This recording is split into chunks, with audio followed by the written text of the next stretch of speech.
I'm Judith Beck, and today I'm interviewing my father, Dr. Aaron Beck. We are respectively the University Professor Emeritus of Psychiatry, and I'm Clinical Associate Professor. We're both at the University of Pennsylvania Perelman School of Medicine. And my father is the President Emeritus, and I am the President of the Beck Institute for Cognitive Behavior Therapy in Philadelphia. And we have a number of questions that span your career's work. How did you get into psychiatry? Well, you know, that's the story of a big flip-flop. When I was in medical school, I was really turned off by psychiatry.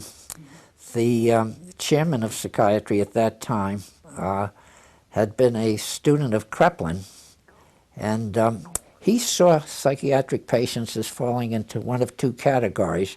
Either they were psychotic or they had psychopathic personality disorder.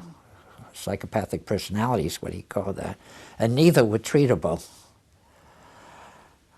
So that wasn't a very favorable introduction to somebody who wanted to actually help people. And then there was, I believe, one psychoanalyst on the staff who did some teaching, and the way he talked was so esoteric I really could not understand him. So when it came time for me to write an essay as part of my clinical clerkship on psychiatric patients, I really wasn't able to do it, and I had some kind of a mental block. So one of my friends, Marty Gordon, actually helped me to write the paper. So I then went through my internship, and I really could not see much value to psychiatry, at least the way it was presented in those days. But I was very much interested in neurology, and the thing that attracted to me about neurology was, in a sense, it was so scientific. You could locate a very precise area in the brain which could account for a whole multitude of neurological symptoms. And I found that very interesting and very engaging. And so I decided to do my residency in neurology. And I had 2 years of neurology, and it worked out very nicely. And I was planning to have a whole career as a neurologist, maybe do some teaching and some research as well as clinical practice. Then the chief of neuropsychiatry decided that all neurology residents should take a 6 months rotation through psychiatry. And I fought it, but he said, well, you have to do it. And the reason was that they were short of psychiatric residents at the time. So I said, okay. So I did my 6 months, and I felt, geez, I've invested the whole 6 months here, and I really don't have any kind of grip as to what psychiatry is about, or definitely what it has to offer. I remember at times I would be doing group therapy with a group of psychotic patients, and I really had no idea of what to do with them. They would just be sitting around there. Some would be talking continuously, and the others would be zonked out, and so on. But I had several friends there who really were very involved, very passionate about psychiatry. So I went by them, and they said, well, why don't you take another 6 months? So instead of going back to neurology, I spent another 6 months. And at the end of that time, I decided, well, maybe I'll go back to neurology. I just don't dig psychiatry. And one of my friends, good friends, said, you know, your big reason, the reason you can't really understand what's going on is you haven't been analyzed. And I said, well, what does that have to do with it? And said, well, you know, you have these kind of personality problems, and when you're with these psychiatric patients, they stir up all kinds of unconscious conflicts, and that's why psychiatry is so aversive to you, because your id is bubbling all over, and you get into all your defenses, and the defenses prevent you from really understanding what's going on. So I said, well, you know, as long as I've invested 6 months, I'll take a leave of absence from neurology, and I'll try to find out more about psychoanalysis. So I then went to the Austin Riggs Center in Stockbridge, Mass. And I did not get analyzed there, but there was kind of an analytic atmosphere. And it began to dawn on me that psychoanalysis really did have the answer, not only to neuroses, but to all kinds of human problems, war and peace, and even medical problems like cancer could be due to some kind of psychodynamic conflict that people had. So when I came to Philadelphia, I decided to get analyzed, and I went through my whole analysis, and at the end of the analysis, I thought, well, psychoanalysis is really okay, and it really does have an awful lot of answers, but I didn't like the psychoanalytic establishment, and so I thought they were very arbitrary and they were very ritualistic, and it was a little bit like a religion. And in fact, I applied for accreditation by the American Psychoanalytic Society, having already gotten my credentials as an analyst. And I got turned down twice. And the first time was because I hadn't been analyzed long enough. I'd been only analyzed for 2 years, and they didn't like that. And then I had had 4 cases in analysis, but they all got better within a year. And they thought that I really was not really imbued with the whole psychoanalytic ethos, so they turned me down a second time. And so, anyhow, so I still stayed in the field of psychoanalytic therapy for a while, but anyhow, that was my transition from neurology to psychiatry, and they still probably have me the books in Boston as being on a leave of absence. How did you move from psychiatry to cognitive therapy? Well, I moved from being a committed psychoanalyst to being an uncommitted psychoanalyst to being something nebulous to being a cognitive therapist. So there was a series of stages. And basically, it was due to a number of some very surprising incidents that took place. So when I finished my analysis... This was in the late 50s you're talking about? Yes, in the very late 50s, I had finished my analysis, and I was interested in depression for a couple of reasons. One is I had a lot of patients who were depressed, and so I was interested in just being able to treat them as well as I could. And secondly, I was very much interested in evaluating the whole psychoanalytic notion of depression. And it's at that particular time, there were 2 schools of thought in psychology. One believed in psychoanalysis, and the more academically oriented psychologists are really quite skeptical about psychoanalysis. So I thought that if I could do some good solid research on some of the psychoanalytic hypotheses, that this could help to persuade the very skeptical academic psychologists that there was something to it. The psychoanalysts didn't need any persuasion. They already were committed. It just reminded me of a story one of my friends told me, that he had done some tests of psychoanalytic theory, and it turned out that Freud's notion, according to his testing, was correct. And he said, you know, should I write to Dr. Freud and tell him that I've now confirmed one of his theories? And he asked one of his friends about this, and the friend said, well, telling Freud this would be like telling the Pope that you now have evidence in the existence of the Trinity. Interesting. And so anyhow, but I was not deterred by this, and I thought it would be really very useful for society to be able to have some confirmation of the psychoanalytic theory. Now, depression was a very good topic to research, and the reason for this is that the theory was very clear-cut. According to psychoanalytic theory, people have a lot of hostility for some reason or another, but the hostility is not acceptable to them, and so they repress the hostility, and when it gets repressed, it runs against this barrier of defense mechanisms, and it then gets deflected inwardly, something that we call the theory of retroflected hostility. And when the hostility gets reflected inwardly, it then is manifested in a whole series of symptoms. And one of the symptoms, obviously, is that the person is very self-critical. They feel very bad about themselves. And even in the more ultimate phase, they might even become suicidal and want to commit suicide. And this is all due to hostility against the self. And it made very good sense clinically, but the big problem was there was no independent evidence to support this. And so I thought that I would do some research to try to support it.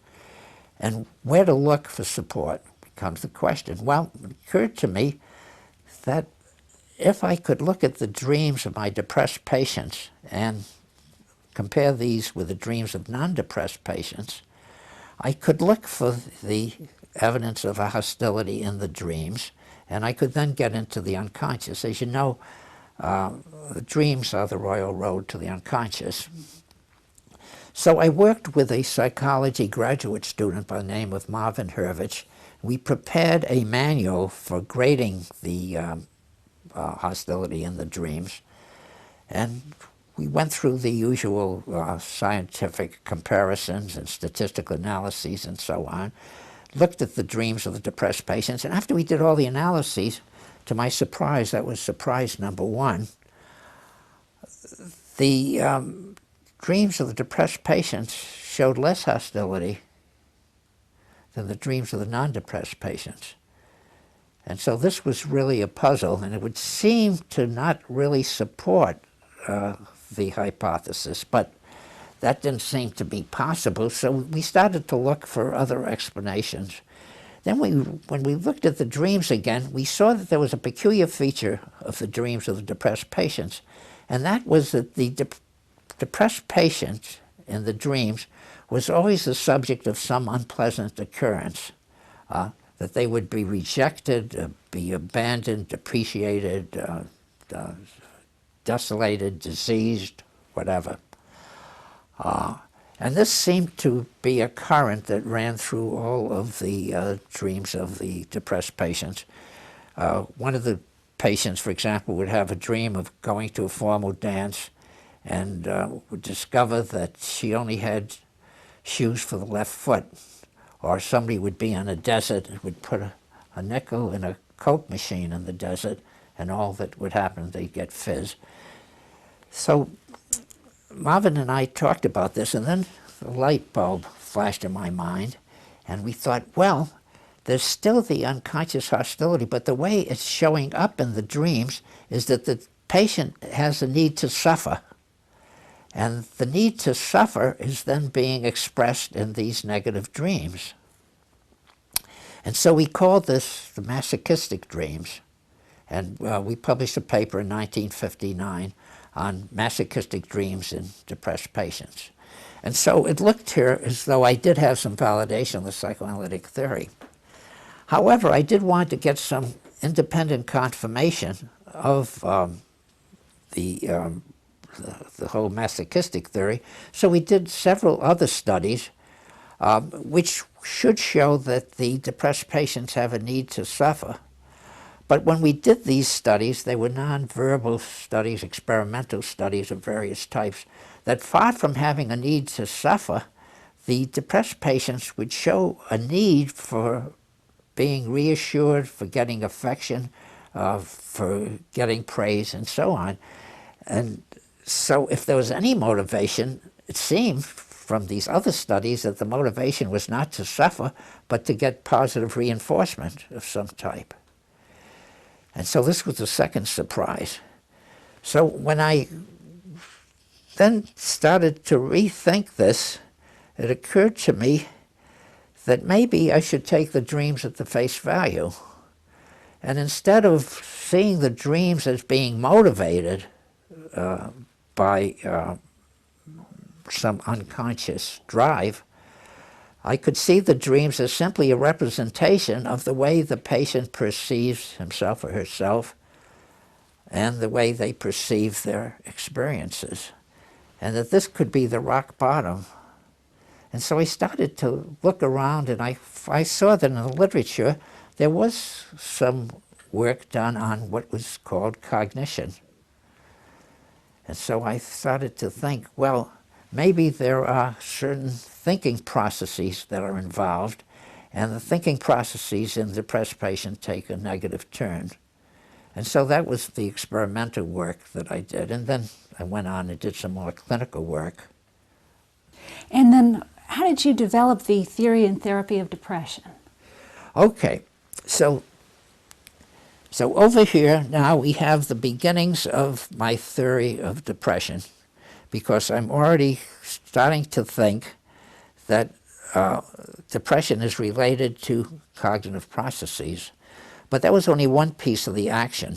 The other piece of the action was based on the clinical work that I was doing. So I was seeing patients 2 or 3, 4 times a week, and they were on the couch and free associating. And then one time I had an unusual experience. For me, it was unusual. And that one of the women patients that I was seeing started to regale me with all kinds of stories about her sexual escapades and so on. And she continued on through the entire session doing all that. And at the end of the session, I asked her, "Now, how do you feel?" And she said, "Well, doctor, I feel quite anxious." And so I gave her a good psychoanalytic formulation. And I said, "Well, you see, the big problem is in talking about sex, it triggers anxiety because you consider that sex is somehow unacceptable, and it then triggers anxiety and some kind of fear of disapproval from me or from society, maybe from your parents." And she said, "Yes, doctor, that makes very good sense. But," and I said, "Well, what's the but?" Thinking she was going to show a resistance now. And she said, "Well, actually, what I was really thinking about was that I was boring you." And I said, "What?" And I said, "Well, how many times did you have that thought?" And she said, "Well, I was thinking this all through the session." And I said, "Oh, well, that's interesting. Do you ever have these thoughts any other times?" And she says, "Well, I always have it, and I'm always anxious that I'm boring people."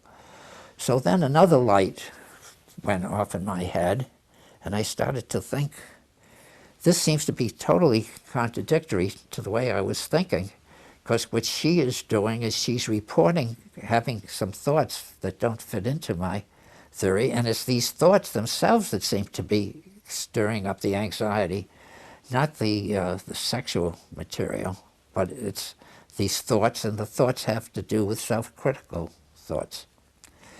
So then I started to ask other patients during the session what thoughts they were having during the session, and it turned out that they were having same type of negative self-deprecatory thoughts. And after having seen this in a number of patients, it occurred to me that there's a whole stream of kind of preconscious thinking that goes on that people don't generally report to the analyst, or at least they weren't reporting it to me, and that these thoughts that they were having had to do with some kind of an internal communication system, not the kind of things that one reports to other people, but the kind of automatic thoughts that one has, such as when you're driving, you have an automatic thought, there's a bump in the road, I'll steer around it. These thoughts happen automatically, and they're not only very quick, but they go away very quickly, and people don't pay too much attention to them. But even though they don't pay much attention to them, they can trigger all kinds of emotions: anger, euphoria, sadness, and so on. So now I was getting another piece of material from my patients. And at that point, and this has to do with the therapy part, at that point I decided that instead of having them on the couch, I would sit my patients up, and we would kind of focus on things in general, but also on automatic thoughts. So for example, one of the women that I was treating at the time, she actually was coming in for the first interview, and she had told me that she was really depressed and hopeless, and the reason for that, her husband had just gone off to jail, and she didn't have any money, she had some children to support, and she then said, "Can you help me?" And I said, "Well, we'll work together, and the two of us will help you with the problem.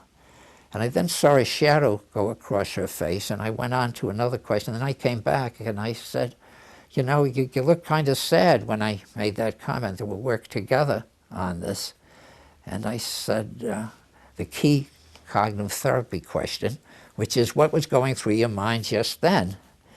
And she said, well, I just thought you were telling me you weren't going to help me. And I said, well, occurred to me, this is a distortion. And so now first I discovered there were automatic thoughts.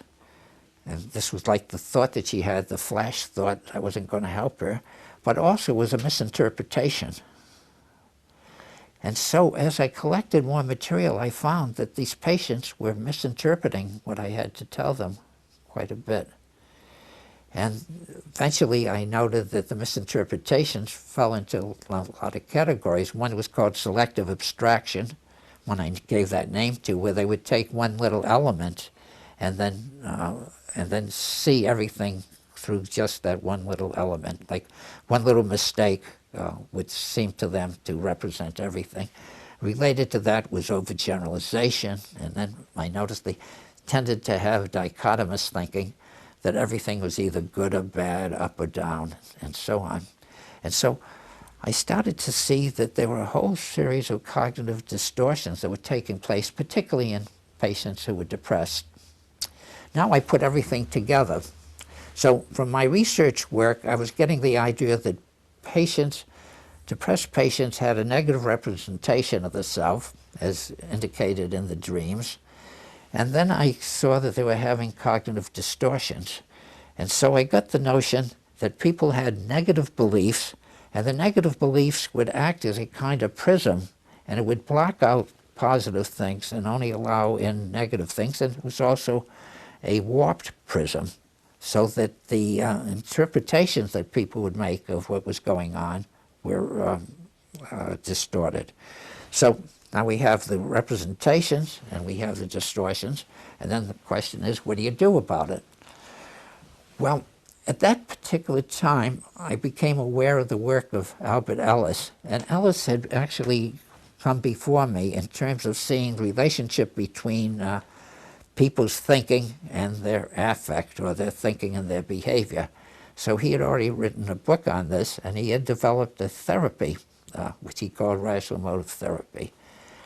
And so I borrowed some of his thoughts, some of Ellis's techniques, and I would have people now start to examine their thinking, not challenge them, which was Ellis's term, but to start to explore, investigate, evaluate their automatic thoughts. And we would do this in a variety of ways. One is if a person had a negative thought, such as, my wife doesn't love me because she ran off without saying goodbye. So we'd say, first of all, is this the only time she's done this, or does she do this a lot? Second, that's selective abstraction. Are you making some general statement? This is overgeneralization, and so on. And then we say, now, is there some alternative explanation? Or does it logically follow that the reason she went off is because she didn't care for you? A whole variety of techniques. Now, this is what happened, and this was my next surprise, is when I started to have people looking at their automatic thoughts, they started to get better. And while I could have patients doing analytic therapy with me for 2-3 years, after about 10 or 12 sessions, the patient would say, well, doctor, you've helped me a lot, bye-bye. And my caseload shrunk. And pretty soon I was down to very few patients. And at that point, the chairman of my department, Mickey Stunken, said, well, Tim, you don't seem to be doing so well in private practice. Why don't you come full-time to the university? And that's how I then got going on a full academic career, where I did research and some clinical practice and teaching. And that was the birth of cognitive therapy. But then you put cognitive therapy of depression to the test, and you were involved in an outcome study. Can you talk a little bit about that? Yes. Okay, so now I'm doing academic work, and I'm still doing some research, and I set up a little organization, which we called the Mood Clinic. What I wanted to do was to do further research on my cognitive model of depression, which I had developed at that particular time. And I wanted to do research, but in order to do research, I had to get patients. In order to get patients, I had to offer them something. And so we had to offer them therapy. But in order to offer them therapy, I had to have therapists. So I hooked up with the residency training people, and I said, well, send your residents over, and I'll teach them a new type of therapy. This is at the University of Pennsylvania. At the University of Pennsylvania. So we had the three things were all at once. I was able to do research, I did service, and training. And then one day, one of the residents by the name of John Rush said, well, Tim, I think you've got something there with this cognitive therapy. I'd already given it the name cognitive therapy based on the fact that we're dealing with cognitions. He said, you know, you developed a good therapy, but nobody's ever going to believe it unless you do a clinical trial. So I said, well, you know, so they won't believe it. I'm not interested at this point in spreading it. I'm just interested in doing the research. He said, yes, but it's a very good therapy, and you really should be able to disseminate this. So I said, okay, but I'm not going to do a clinical trial. So he said, I'll tell you what, why don't you train the residents in cognitive therapy, and I'll do the clinical trial. I'll do the research part. And he did that, and that actually was the first clinical trial using psychotherapy specifically for depression, randomized controlled study. And what we did is we compared cognitive therapy with imipramine. And depending upon the way you manipulate the statistics, you could say cognitive therapy did just as well, or you could say cognitive therapy did better, but that was kind of a complicated thing. The patients were just in treatment for 12 weeks, and both groups did get better in 12 weeks. And then Marika Kovacs did a follow-up study, I think a year later, and it turned out the cognitive therapy people still maintained their improvement. The drug-treated people didn't do quite as well. And I know there's been some recent research in cognitive therapy for even very severe depression. Can you tell us a little bit about that research? The general thinking in the field is that depression is best treated, at least in the mild and moderate stages, either with drugs or with some kind of therapy, interpersonal therapy or cognitive therapy. But for the severe depressives, you need to have pharmacotherapy. So that's the general belief. However, a number of studies, some by, mostly by Rob DeRubis, who's at the University of Pennsylvania, have shown in a number of studies that even the severe depressives will respond to cognitive therapy without the use of drugs. However, as with anything else, the cognitive therapy has to be adapted to the particular patient problems. So when a patient is in severe depression, you can't necessarily start with a cognitive restructuring, such as what are the alternative explanations, does it logically follow, and so on. What they have to do is they have to get activated. They're in a state of torpor, basically.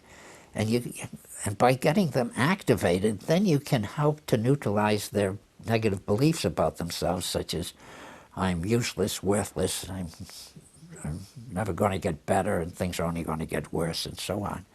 And so this is something that I described in a book that I wrote with a couple of other authors several years ago called Cognitive Therapy of Depression.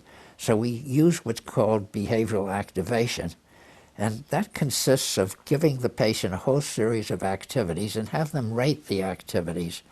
And so many of them will have the attitude, well, okay, so it was very hard for me to make a phone call, but I followed your advice and I made a phone call.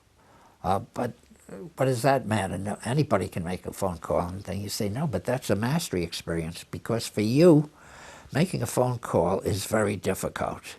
And so what you have is a good mastery experience. So you have to rate this as a mastery experience. And then the other thing is we would have them note down anything that they did that was pleasurable.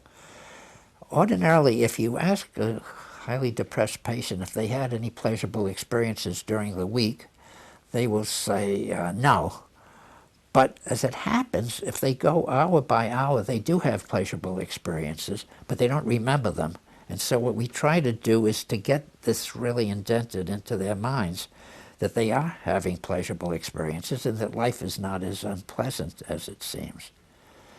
And so that was really how we developed the corpus of depression. What formulations have you made of the development of depression? That is the longitudinal cognitive model of depression. Oh yeah, so that's something that I've struggled with for a long time, and it has to do with the whole idea of the blue gene. And so I'll just tell you how the blue genes get into it. So way back in the early 60s, when I started a whole research program on depression, I was very much interested in what's the longitudinal course of depression. As it happens, in those days, the whole study of depression was virgin territory. There were practically no psychological studies going on in depression, so there were an awful lot of questions that would be in my mind. And there were no answers. Kind of the prevailing notion was a person had some kind of unpleasant event that would happen, and then they'd get depressed. But of course, people have a lot of unpleasant events and they don't necessarily get depressed. So the question is, do people have a certain vulnerability to depression? Is there a diathesis for depression as there is for other disorders? So we did a study of quite a large number of patients who were severely depressed, moderately depressed, or non-depressed. And we took some case histories. This was all retrospective, although later on prospective studies were done. And this is what we found, that for the severely depressed patients, there was a very high incidence of a loss of a parent in childhood. The parental loss was quite high in those days, much higher than nowadays, because a lot of our patients had lost a parent as a result of World War I or as a result of the influenza epidemic. So there was a relatively high rate of parental loss. Now, the parental loss occurred significantly only in the severely depressed patients, not so much in the moderately depressed patients, and minimally in the non-depressed patients. So then we could get a nice formulation. People become vulnerable because they lose a parent in childhood. Then they have some unpleasant event, which seems to be consistent with the early loss, dealing with separation or abandonment or loss of some type. It could be a loss of status in some cases. And then they get depressed. But at this point, we didn't know the second part of the equation, which is the loss in adulthood. And so one of my doctoral students, by the name of Bridge Sethi, did a study, and he showed that the parental loss was also paralleled by a similar loss in adulthood. So there is some correlation between childhood loss and adult loss. So that was neat. This was a good thing, and it was published, and this then becomes part of the lore, that childhood trauma can predispose people to bad things happening later on and becoming depressed. But there was one thing that bothered me, and the thing that bothered me is not everybody who has a childhood loss and has an adulthood loss, and the two of them go together, get depressed. So I thought, well, maybe there's something constitutionally that makes some people much more vulnerable to trauma than other people. And I had to wait a long time. I think this paper was published around 1961 or 62. And around the year 2000, a group headed by Caspi, who was worked at the Institute in Institute of Psychiatry, I believe, in London, showed that people who had a variant of the serotonin transporter gene, what's called the short form of the gene, and had childhood trauma, were much more likely to become depressed than people who did not have this gene, which I call the blue gene. So if they did not have the blue gene, they didn't get depressed. If they had the blue gene but did not have childhood trauma, they did not get depressed. But if they had the blue gene and the childhood trauma, then they did get depressed. Now, I could say that there's a lot of controversy about whether these genetic findings hold. In some cases they hold, in some cases they don't hold, and so on. Personally, I do believe that there is something to it, but depending upon the nature of the sample, you may or may not show this genetic influence. However, what does that have to do with cognitive therapy or the cognitive model? Well, this is what it has to do. If people have this blue gene, the serotonin short form, children have this, and they're subjected to, if they then receive certain psychological manipulations, it's shown that they already at that age have a negative cognitive bias. That is, they're much more likely to see at a preconscious level, at a subthreshold level, negative faces than happy faces, and at a much lower level than people who do not have the gene. So already there seems to be some cognitive predisposition which is represented in a negative cognitive bias. And when these children are followed, they're much more likely to be the ones that develop depressive symptoms later on. In addition to that, and I'll be coming to this later, I hope, is that they also show negative attitudes. There's a scale that we developed, which is called a dysfunctional attitude scale. It's been developed for children. And this has a lot of negative attitudes in the scale. And if they have the blue gene and they have the negative bias, they also are more likely to have the negative attitudes, and they're more likely then to get depressive symptoms later on if they're subjected to particular types of stress. So anyhow, so this now pulls together observations that we made many decades earlier, and we now get kind of a biological explanation for it and kind of a neurobiological, namely the negative cognitive bias now is demonstrated to be part of the whole picture. So we now have a much more complete picture of how depression develops, and it now includes then the biological as well as the psychological. Now, some depressed patients become suicidal. Can you describe the various investigations into suicide behavior? The suicide studies, to my mind, are the most elegant studies that I've done because they were done in a very specific sequence. It's the only group of studies that I had planned beforehand and extended over many decades, and then came to fairly good results.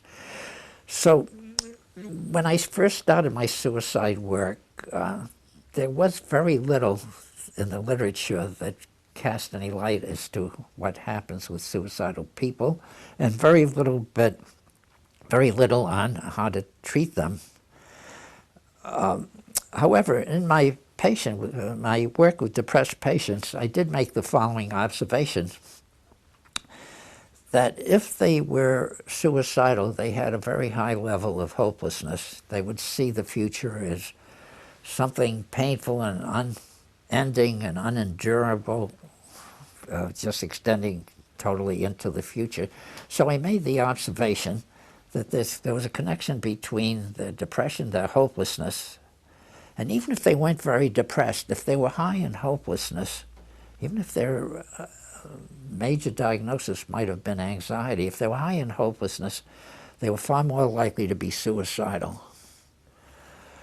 So I then embarked on a program. First of all, was classification. I set up a classification system, and then a system for evaluation of the suicide, and then validation of the suicidal instruments that I had developed, then prediction of future suicides, and finally treatment.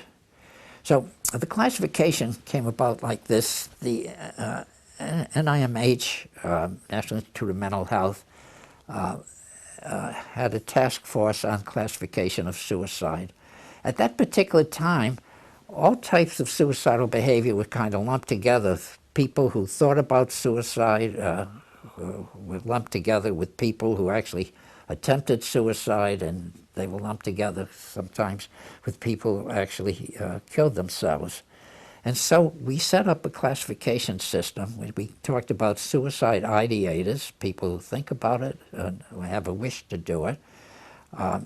People who attempt suicide, we call the attempters. So the ideators, the attempters, and people who completed suicide are the completers. So then we have the classification system.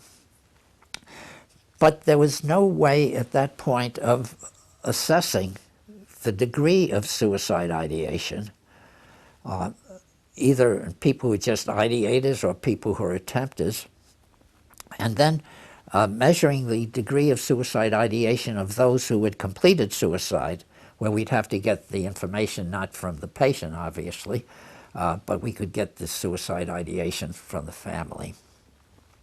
So the next step was so we developed instruments for these three categories.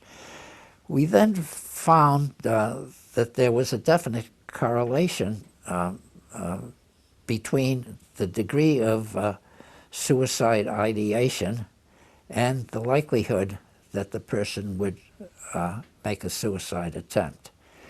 And the degree of suicide ideation and the attempters and the likelihood they would make a future attempt. So we then got into prediction. We had the scales that would then predict ultimate suicide or suicide attempts. Now, where does the hopelessness come into it? We found that hopelessness correlated with suicide ideation, and it also was the best predictor we had at the time of ultimate suicides. So we did a 10-year follow-up on patients who had high suicide ideation and hopelessness, and we found that the hopelessness then was able to predict ultimate suicide. I subsequently worked with Amy Wenzel, and we did a 50-year follow-up on these patients, and we found that it was a very good prediction of our variables. So here we have a good deal of material on prediction, but we don't have anything yet on treatment. And treatment itself is like a quasi-experiment. If you have a hypothesis about the suicide and you attack the hypothesis during the treatment and get good results, then you've got it made. And I teamed up, I think, around year 2005, many years later, after we had formulated this, when we were able to get funding for a suicide intervention. And we had a 10-session intervention for people who had attempted suicide. And they had the 10-session intervention of cognitive therapy intervention. And then we followed them for a year after the intervention and had a control group. And as compared to the control group, the reattempts of suicide was about half. So we were able to save about half of the people who would reattempt from actually doing it. So that finally clinched it. So we went step by step over a period of many decades and finally clinched the whole thing. So this last study you have just been talking about was really a landmark study in the field of psychology, psychiatry, suicidology. I believe you did that with Greg Brown. Yes, right? that was a study by Greg Brown, and it was considered landmark. It was published in the Journal of the American Medical Association, which was the only time I had an article published there is because it was considered a landmark and of general interest. So we've been talking a lot about depression, a lot about suicide. When you first started off with the cognitive model and your cognitive theories, and you developed a treatment for depression, did you ever think that you would, or anyone would ever apply it to a condition such as schizophrenia? Well, back in 1952, I actually published a study of psychotherapy with a patient with schizophrenia. And this was a young man who had the belief that he was being followed by the G-men, who was the predecessors of the FBI. And he thought that the G-men were following him all around, and particularly in his workplace where his father was working, and he was working for his father. And I developed a very strong therapeutic relationship with him, and I felt the therapeutic relationship had a lot to do with his ultimate improvement. But one of the techniques that I used with him was the following. I said, you know, you have these G-men following you all around, but how would I know what they look like if I was, you know, if I wanted to help you, maybe in some way help you with them? And he said, well, I can't exactly tell you, but I just feel that a person is. So I asked him to describe one of the G-men, and so he came through with a description. He started to look at them, and he would describe them. And each time I would ask him, I'd ask him to keep looking for them so we'd be able to identify them and see who they were. But as he was able to really focus on them, he did not see them quite the same way. And so he started to discriminate between the G-men and the non-G-men. And the more he was discriminating, the fewer there were. And finally, he was down to just 3. And at that point, he thought that in the course of time that they would disappear. He already was beginning to get the sense that maybe he was misinterpreting what was going on. And so then I wrote that up. And so then a long time elapses, and I did no more work in the field. And I did, although I had success with that case, I did really wonder whether cognitive therapy could have any really enduring effect on patients with schizophrenia, other than maybe some stabilization and some improvement, but nothing very drastic. And then a group of, one time I was at a meeting in Brighton, England, a meeting of the Royal College of Psychiatrists, and I saw a poster there, and it said 60 patients treated successfully with cognitive therapy. And I knew nothing about this study. 60 schizophrenic patients. 60 schizophrenic patients, right. It's treated in one of the state hospitals in Britain. So I managed to track down the authors, Turkington and Kington, with the 2 authors. And one of the things that intrigued me about this was that they had cited my 1952 paper. So then I checked in with them, and it turned out that they were using cognitive techniques, with particularly with the positive symptoms, with the depression. I'm sorry, that they used depression techniques with the delusions, the hallucinations, and even with the thinking disorder, but predominantly with the delusions, hallucinations. And they would ask questions such as, what is the evidence for your belief? And there are other alternative explanations. And then as far as the hallucinations were concerned, they would ask about beliefs, about the voices, and so on, but within a very easy, gradual, empathetic framework. And then subsequently, several other groups in Britain almost simultaneously were using cognitive therapy, or what they call cognitive behavior therapy, with their patients. And then ultimately I realized how many groups were, in England were using cognitive therapy, and so I invited them all to come to Philadelphia, to come to the Beck Institute, and for the first time this group had actually started talking to each other, and so they developed a group of cognitive therapy, or CBT, of schizophrenia researchers. However, the one aspect of schizophrenia that they did not tackle very much, though they did somewhat, but they didn't have any manuals for treating this group, and that were the people with negative symptoms. And negative symptoms consist of primarily of kind of social withdrawal, very poor work efficiency, general inertia, and so on. And the typical patient with negative symptoms would be sitting at home, smoking and watching television, kind of totally withdrawn from the mainstream of society. Very low functioning schizophrenia. Very low functioning, that's right. They're low functioning. And the general belief at that time, and still to this day, is that this is all due to certain neurocognitive problems that they have. They have great difficulties in attention and in memory and executive function and cognitive flexibility and so on. They simply are not functioning well, and they can't concentrate very long on things and so on.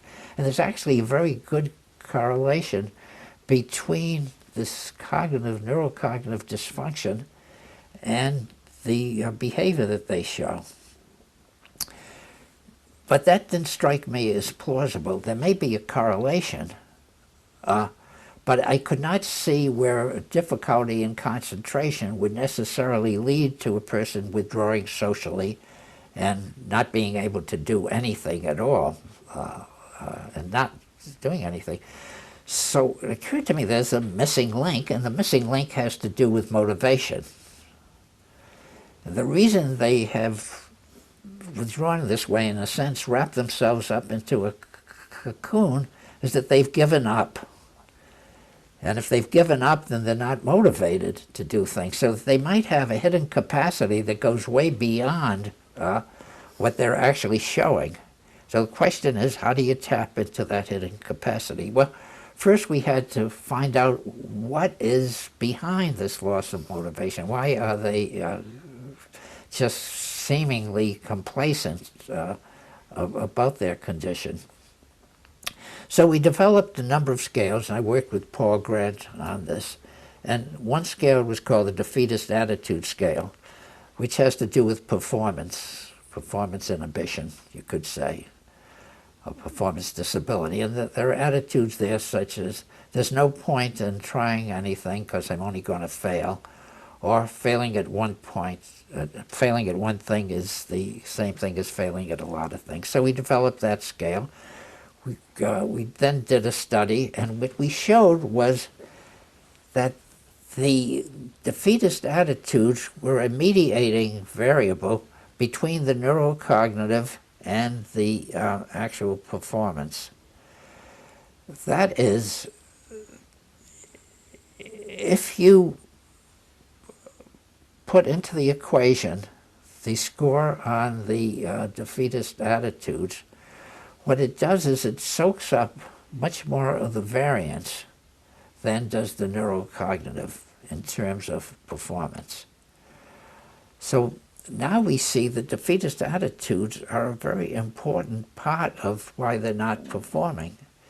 So how do you explain how the defeatist attitudes get in there? Well, in the history of these people with the negative symptoms, you find that they have always been functioning, or maybe starting in school, functioning at a somewhat lower level than their peer group and their siblings.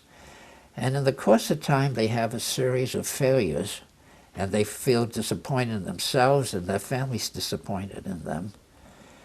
And they're also subject to bullying and to depreciation, and they develop a really negative self-image. And piled on that self-image is the attitude is there's no sense in doing anything, no sense in trying because I'm only going to fail. And later on, when they develop their positive symptoms, delusions and hallucinations, this tends to accentuate their negative attitudes, and they become stigmatized and so on. So the negative attitudes about themselves actually grow and then become frozen. And so that has to do with performance, but we also had a scale in terms of social adjustment, and they had negative attitudes about social relations too. So now we have them frozen and with these negative attitudes about dealing with other people, which then accounts for the social withdrawal, and negative attitudes about performance, which then accounts for their inertia, very poor performance. Well, then the question is, can cognitive therapy do anything for them? Well, negative attitudes, that's the meat and potatoes of cognitive therapy.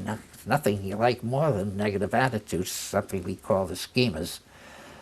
Nothing like schema therapy to get at that. And so after we had done a series of studies such as this, and I won't go into the details, we then had a very good formulation of what to do about patients with schizophrenia.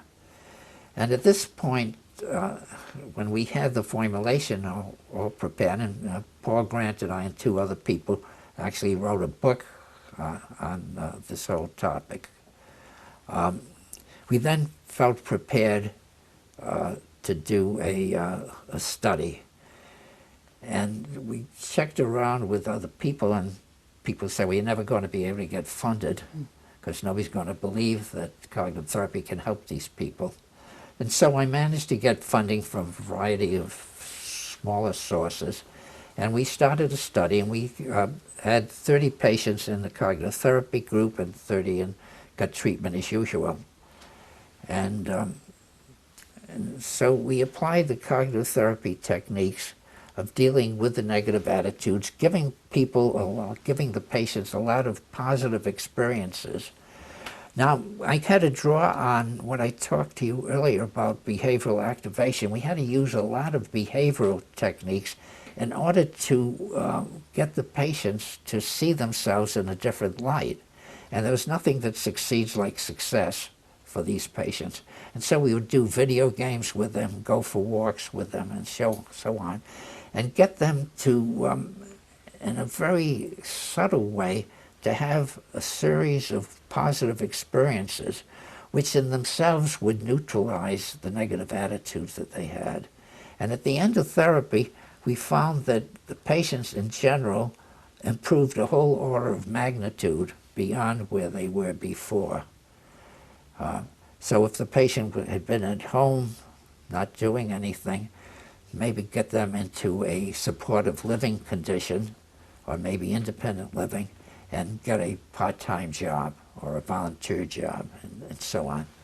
And so on. Depending upon what level they started at, they were able to go up to the next level.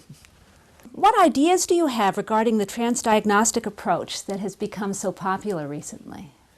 Yeah, well, the transdiagnostic approach is interesting, and in a way it has to do with the lumpers and the splitters. But I'll come back to that in a minute. In a sense, cognitive therapy has always had a transdiagnostic approach, but it's also had a specification approach. And so both things are consistent. And let me explain what I mean. First of all, the mind is not split up into certain areas, with each area having to do with a particular diagnostic category. The same mind is operating whether it's schizophrenia or depression or anxiety or obsessive-compulsive disorder and so on.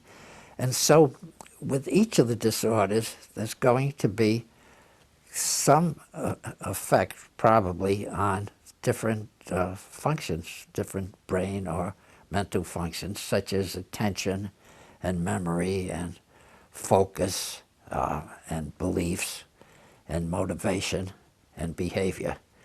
So any approach has to take into account that all of these functions, or any or many or all of them, may be affected within a particular diagnostic framework.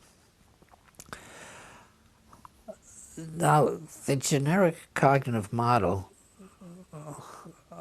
is kind of a template.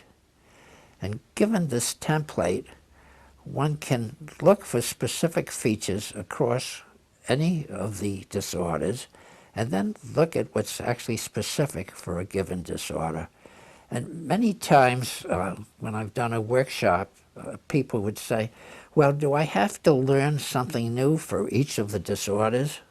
Or is there some easier way of going about it? And my answer to that is that there is this generic cognitive model which runs across all of the disorders. But there's one difference for each of the disorders which can account for the disorder, and that is the meanings that the patients attribute to their experiences. And the meanings have to do with the beliefs that the people have. So the disorders are similar in many ways, but they're differentiated by the specific beliefs that the people have.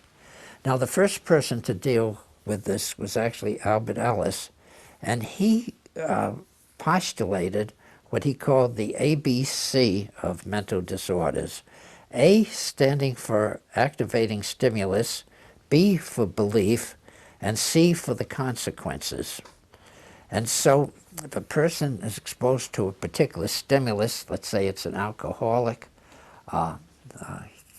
he's in a bar, it stimulates a belief that I have to have a drink, or I can't control this and I have to have it. So the activating stimulus is the alcohol smell.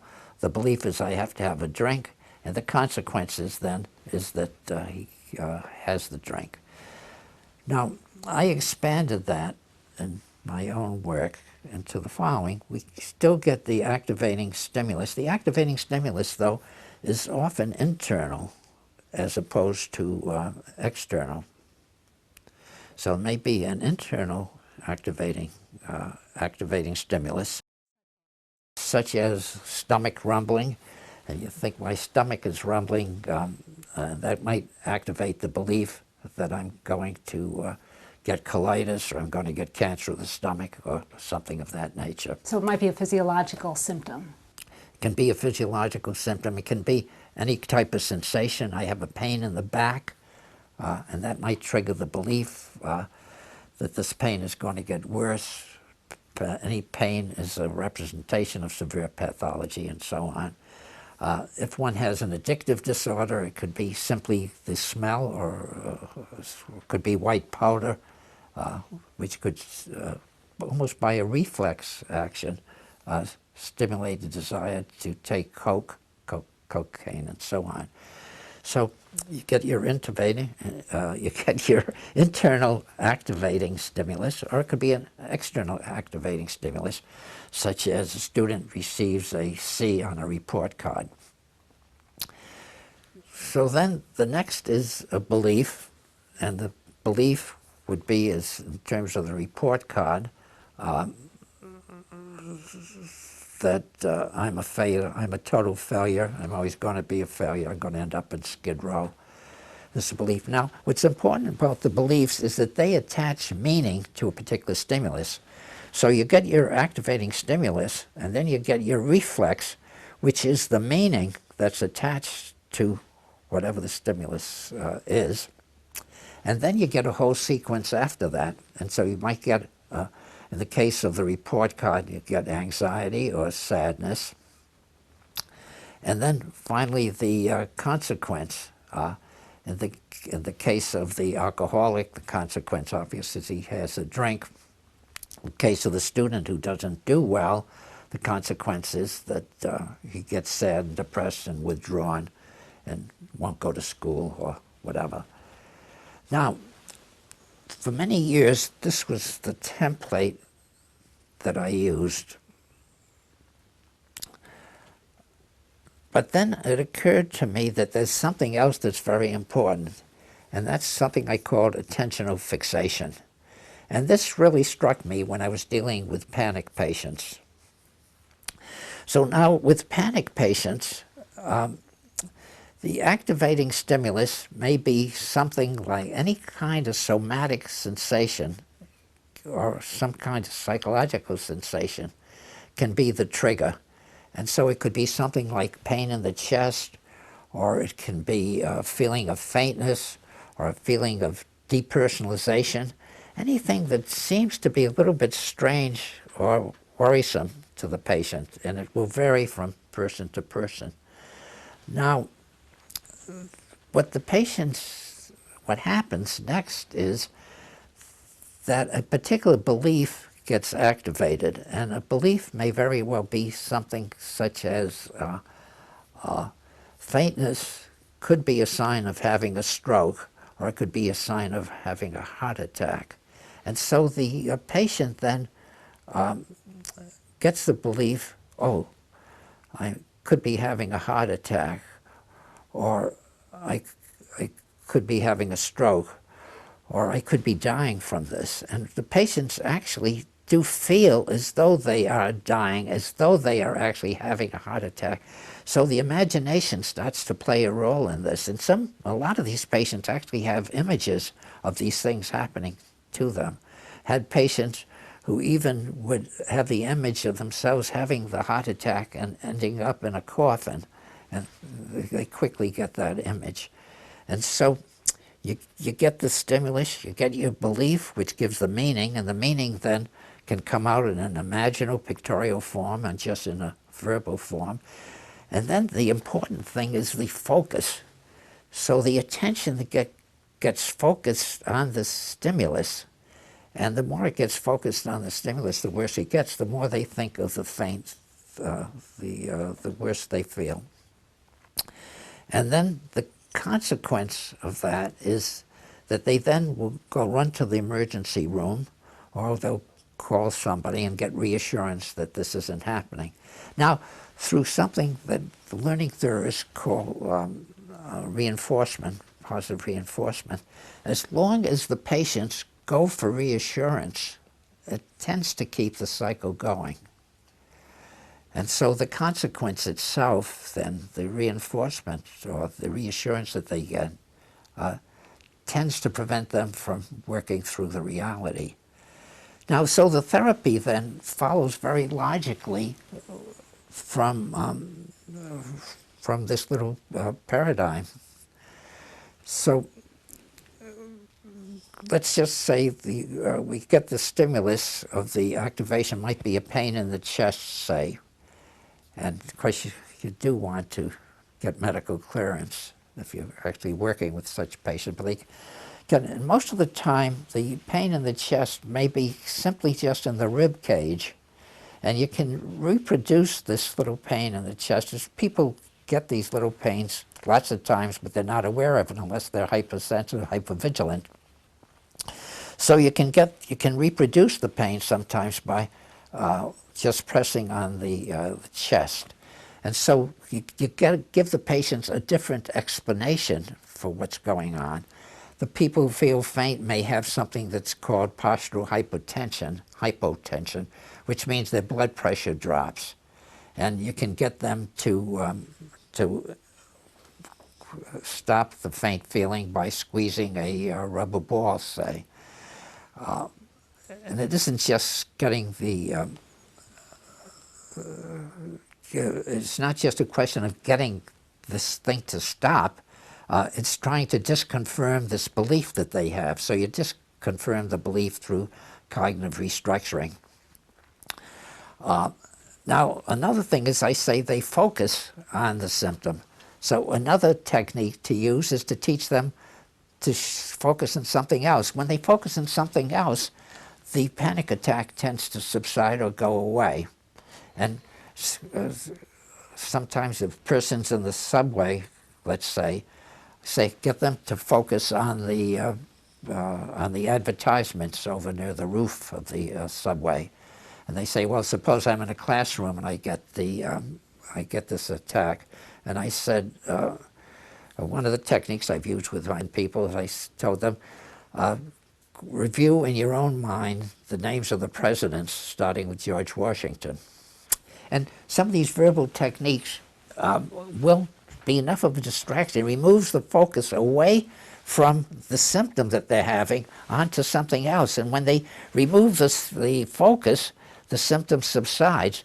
Now, this in itself is experiential learning, because it means that if they, just by changing the focus, can relieve this, then it means it cannot be a fatal, life-threatening disease. And then the next thing is the anxiety that they feel, and you can deal with that through something we call applied relaxation. Now the consequence is the thing of seeking reassurance. So you try to get the patient to use any one or all of these techniques. You train them the techniques, or you do it in your office and you demonstrate to them how the techniques work. And you try to get them not to go to the emergency room or not to call up the doctor. And this then removes the reinforcement that they were getting. So that's where you can use this template for anxiety. But what's specific then about the anxiety is the belief that they have an immediate life-threatening condition. But then there are other conditions that are not immediately life-threatening, such as back pain. So a fairly significant proportion of the population are disabled, or certainly are very dysphoric, because of chronic back pain. So they start to feel a pain in the back, and then they get the thought, the belief then is the pain in the back, this is terrible, it's uncontrollable, I'm not going to be able to do anything. They then feel sad, and then they withdraw. And in these cases, you often have to work with the total withdrawal that they have and get them not to withdraw, because they still can have a capacity to do things. So that can then neutralize the idea that this is a disability. And actually, we've done some research on this, so that's why I'm talking about that. They often become very self-critical. They think their other belief is, I'm just an anomaly, and I'm different from everybody else. I'm not going to be able to do things for my family. And they become very self-critical. And so you then can deal with the depressive components. So those are two elements with totally different types of beliefs. Oh, another one which fit into the template. The template is there, but the beliefs differ. Another thing is had a patient once who had pain in the back, and whenever she had back pain, she had the thought, I've got cancer of the kidney. And she went through all kinds of tests, and she kept going for tests, but it wasn't getting her anywhere. And so what I did with her is I said, well, look, you've been going for tests for how many years? And she said 15, 20 years. I said, how about if you make an agreement with your doctor that you won't go for tests for about 6 months, and let's see what happens. Well, that simple kind of intervention actually helped her, because when she stopped going to the doctor, it removed this reinforcement that she had. And once the reinforcement got removed, she was able to face reality, and she started to see that the back pain was due to back pain and not due to a cancer of the kidney. So anyhow, so that's it. So you can use the general template for every condition, but you have to be able to specify the different meanings that go with each condition. How does the cognitive model account for comorbidities, for example? Yeah, I'm glad you asked that, because that comes right from the previous question. So let's take depression, anxiety. And I mentioned earlier you have lumpers and splitters. Back in the late 20s, 28 and 29, there was a big debate going on in Britain. One school of thought believed that depression and anxiety were lumped together, and they were the same, basically the same condition. And the other school believed that depression and anxiety were two separate disorders. Now we fast forward to the present. Excuse me. And there's been a big move on to lumping various conditions that have a certain amount of overlap together, and this is called the transdiagnostic approach. And so the various anxiety disorders are now being lumped together by some of the investigators as though there's one single anxiety type of thing that applies across the board. And there is this comorbidity between depression and anxiety, which also raises questions as to just why this is. Now, first of all, so that's the lumping. First of all, I would say that there is a difference between depression and anxiety. And in our early work, we had a large sample to deal with. We found that we could split off patients who had depression and no anxiety, and anxiety and no depression. But the two often go together. And the question is, well, why do depression and anxiety go together so much? Well, that's because they're dealing with the same thing. Basically, depression and anxiety have to do with either damage to your self-esteem, that is psychological damage, or it has to do with physical damage. Now, in the case of depression, the damage has already occurred, so the person has a negative bias and will see everything in terms of I am useless, I am worthless, I am inferior, I'm inadequate, I'm stupid, and so on. This is the way they see themselves, and this is the way they interpret various events. They will selectively interpret events according to this negative self-image. Now, with the anxious patients, when there's anxiety there, it's the same thing, except it hasn't happened yet. They don't yet see themselves as different from other people, as inadequate, stupid, worthless, and so on.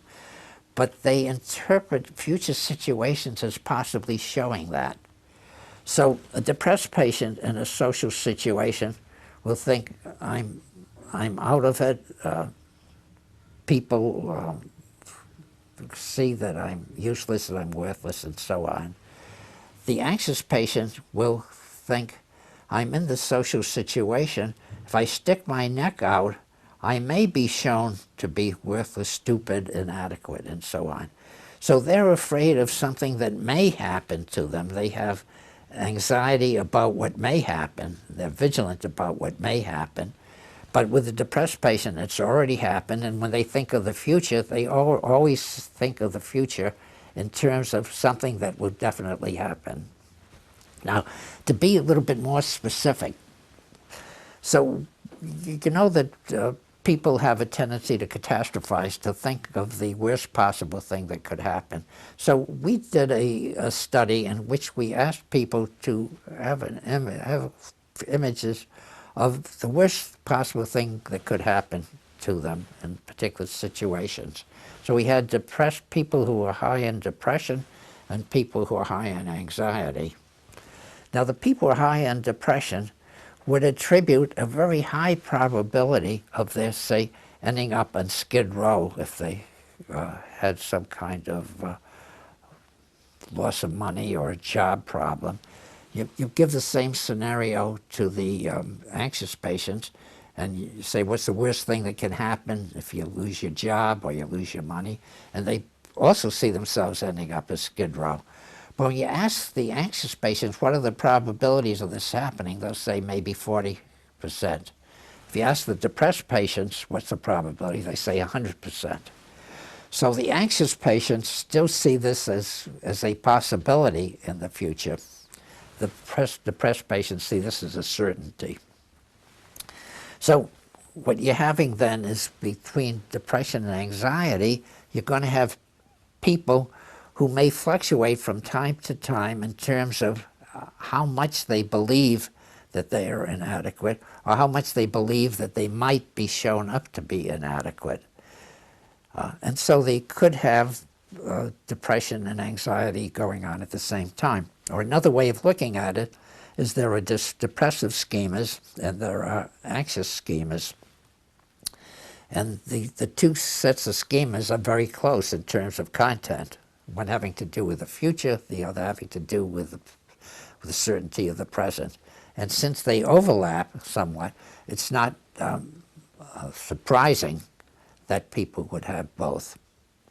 So that's why you would get comorbidity there. Now, let's take this transdiagnostic notion of there's one big anxiety that manifests itself in panic attacks and generalized anxiety disorder, maybe specific phobias.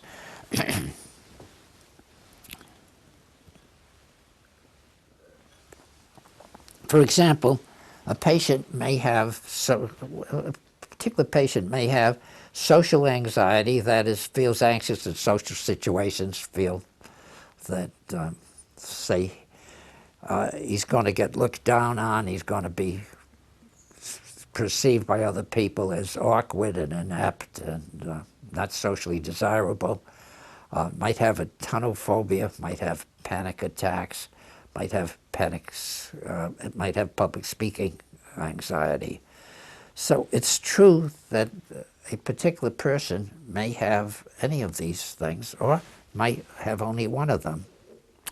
Now, if they have any of them, what's the explanation for that? The explanation has to do with one thing, is they feel vulnerable. And they have a very strong belief about vulnerability, and that they see themselves as somehow very fragile and therefore subject to a whole lot of different things, or they see the outside world as very threatening. And so they might have any one of these things if they have a broad scheme or broad belief in terms of vulnerability and a broad belief of a dangerous world. Or it can be then, so that's kind of the lumper type of thing that can happen in nature. But also you can get the specifics. So somebody might have a tunnel phobia or a bridge phobia or a phobia of knives and have nothing else. Then they just have a very specific vulnerability. So you get comorbidity when there's a broad generalization of the vulnerability, or you get a specific vulnerability when it just has to do with specific situations. And that's something we call phobias. What's being done in terms of dissemination of cognitive therapy? Well, I'm glad you asked that, because dissemination is very important. So one of my concerns has been, we write these papers, and eventually they might get bound into volumes and gather dust on somebody's shelf, or take up some space in people's computers. But it never does anybody any good, because it doesn't get out into the community.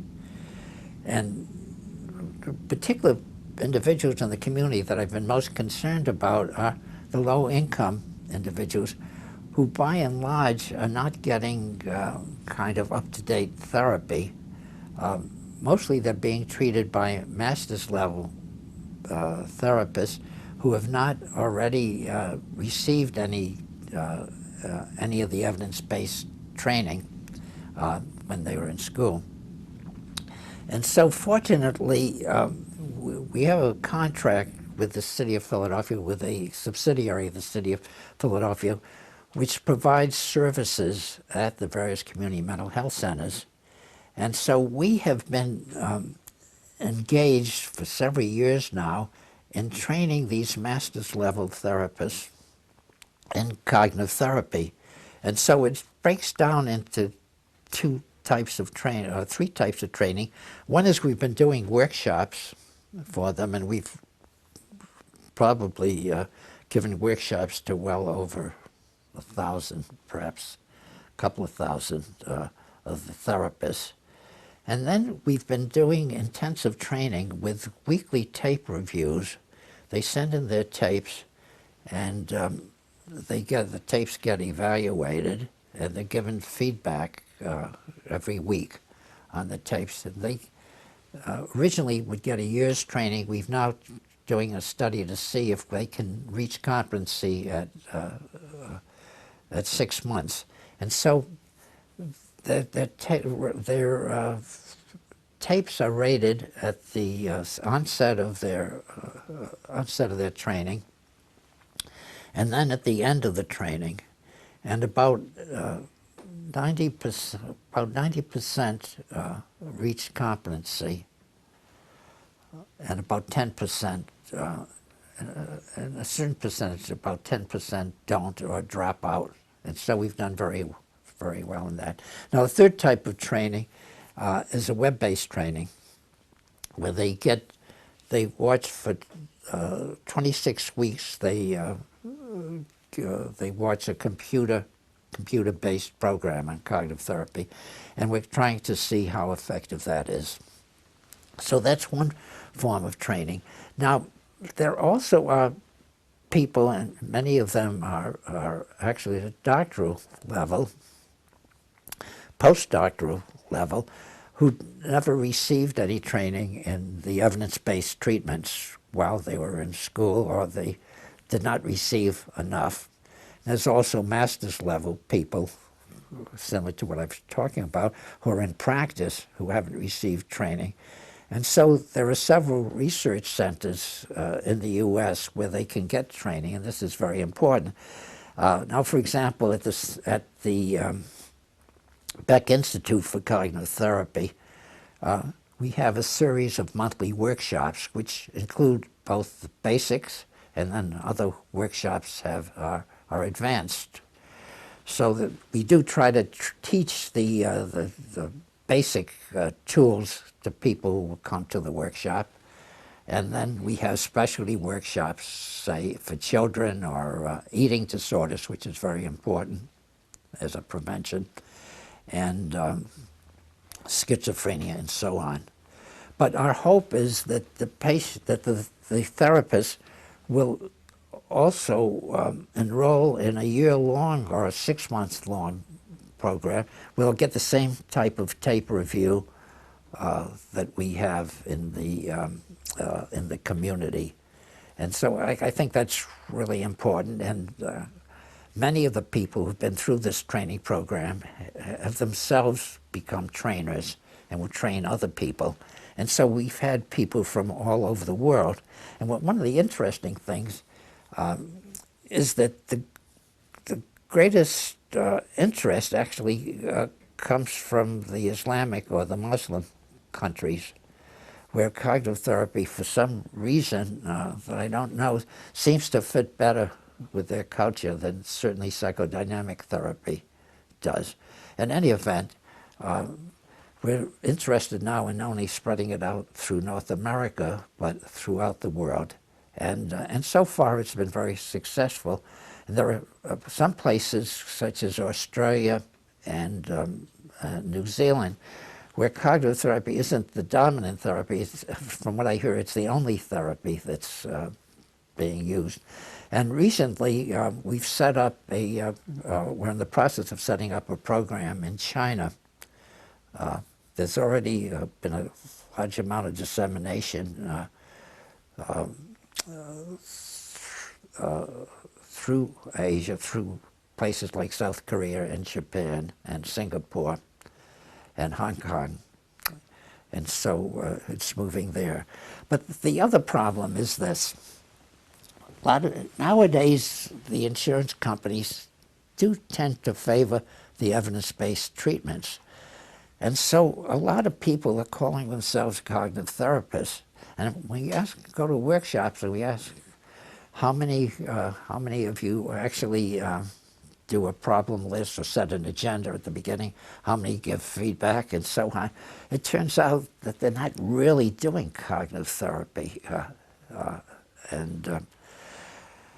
So the problem comes up when somebody from Keokuk, Iowa, wants a referral. What do we do about sending them a referral? So to solve this problem, we set up, we participated with our former students in setting up an organization called the Academy of Cognitive Therapy. And the Academy of Cognitive Therapy will then certify therapists. They have to be able to present their credentials. And so we're trying to get certified people, not only in North America, but in other countries in the world who will be able to do that. What do you think the future of cognitive therapy is? Well, I guess the big question is, what's the future of therapy and what's the future of psychotherapy?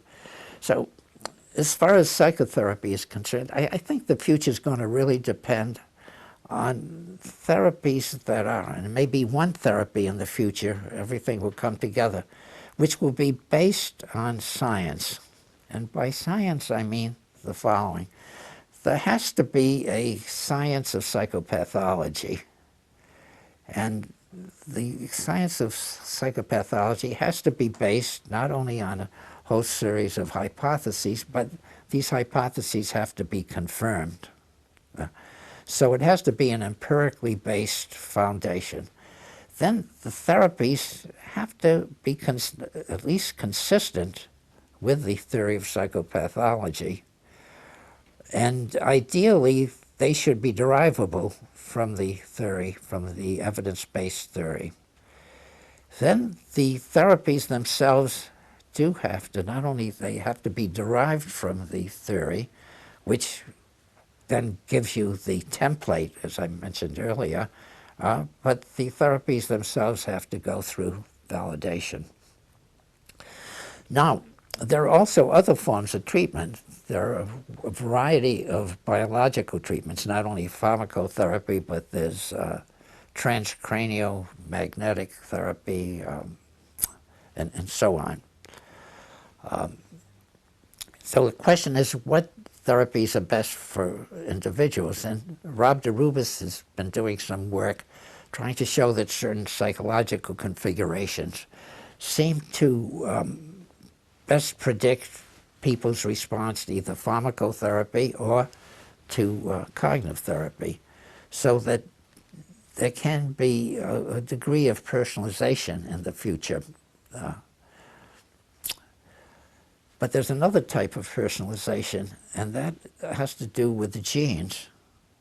Now, it may be that people are genetically better constructed to respond to cognitive therapy, or they may be better constructed to respond, say, to pharmacotherapy or to some other type of treatment. We don't know. It may be that this is just a fad, the idea of what they would call psychogenomics may be a fad, or there may be something to it. And it may be that some people won't respond to any therapy, although that's a nihilistic point of view. So what's your hope for how cognitive therapy might evolve? Well, I think cognitive therapy has evolved, and over the years, what I've done personally is I've tried to incorporate more and more of the findings that have come from various of the psychological disciplines.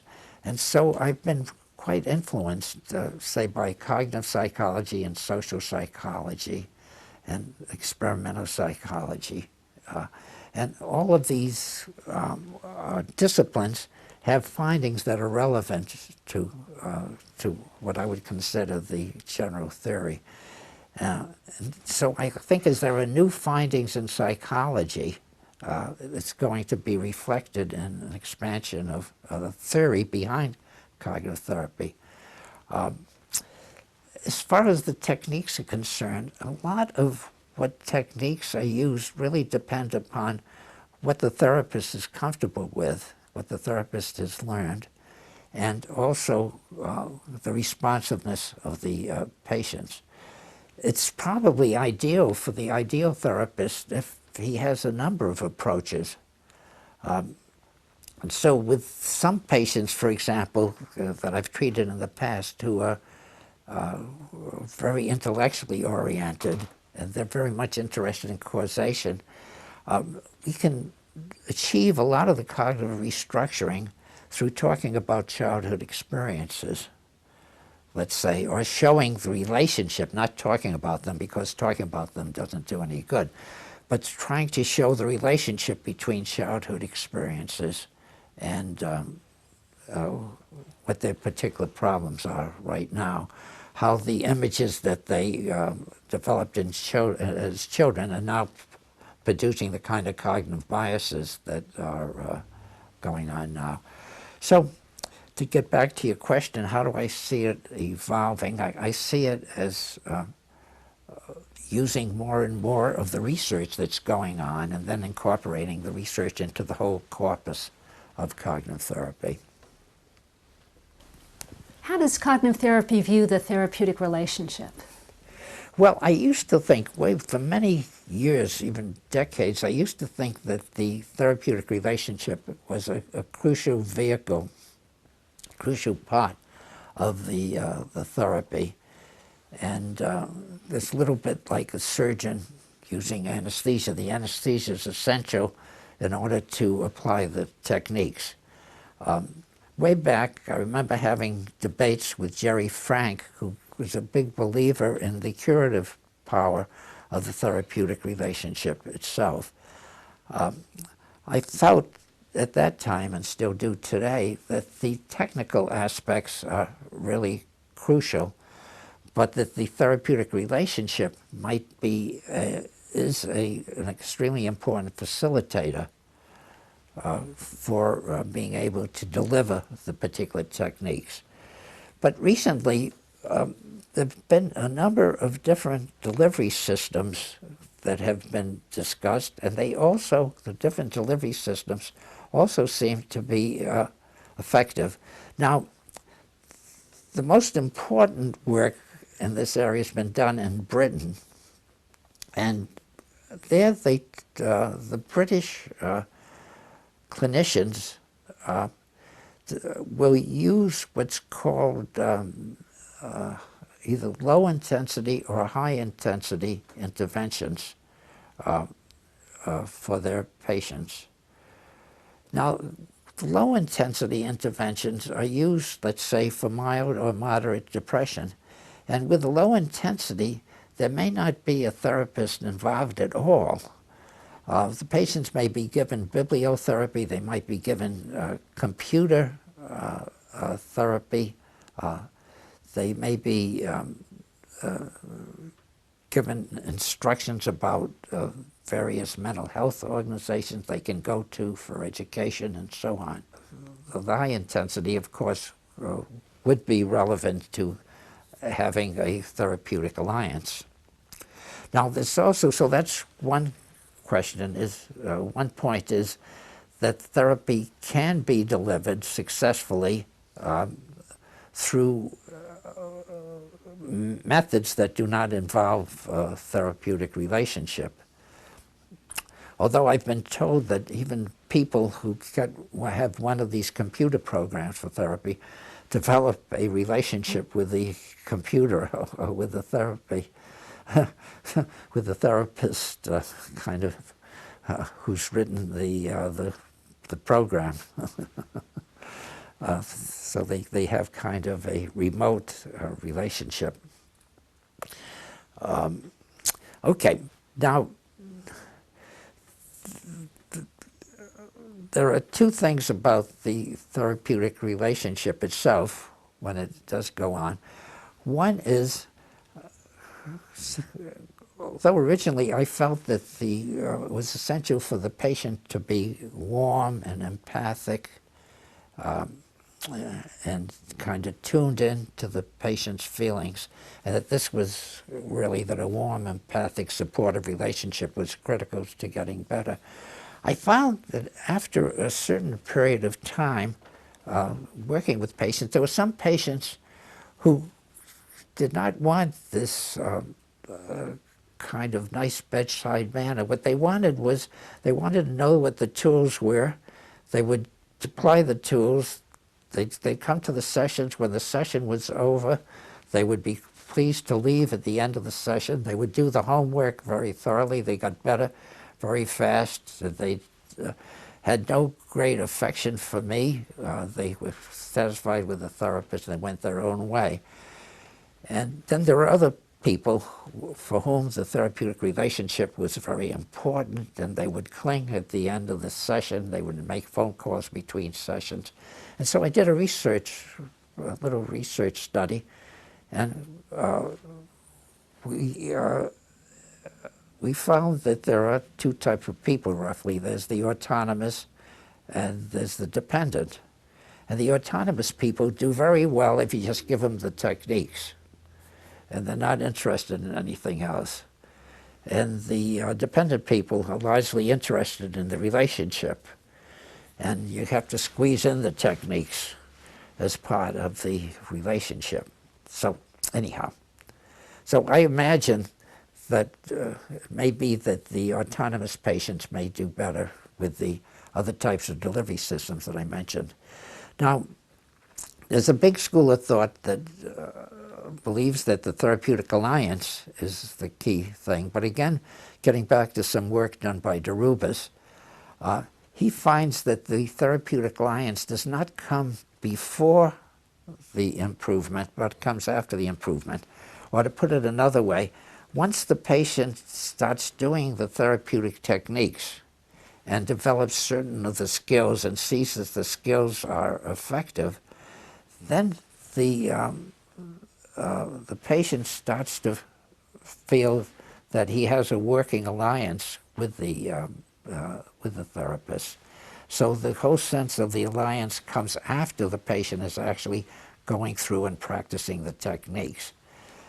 The other school of thought, which is the dominant one, is you have to have the working alliance first, and then the patient will start using the techniques.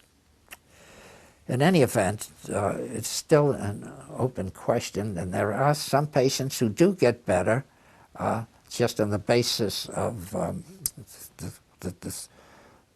the various therapeutic factors, such as warmth and empathy and so on. They do get better, but the question is, do they stay better? And this is what the research is going to have to show. We believe that the people who've learned the therapeutic skills are the ones who are less likely to relapse later on, because they will all have these skills and they can keep exercising them for the rest of their lives. So anyhow, that's where things stand with the therapeutic alliance. Well, thank you so much for all of the interesting things that you said today. You told a couple of stories that I hadn't heard about, and I'd like to thank you on behalf of really the psychotherapeutic world for the work that you have done. We get emails constantly at the Beck Institute of how grateful both professionals are and consumers are for the work that you've done. Well, thank you for the interview. Actually, it's been going down memory lane for me, going back many decades in some cases, and your questions have helped me to piece together things that I've thought about, but I haven't really put them together before. So thank you so much for this opportunity. And you've celebrated your 90th birthday this year. It seems that you have the mind of a much younger person, certainly the energy and the work, and I know you still work pretty much 24/7. Right, well, thank you.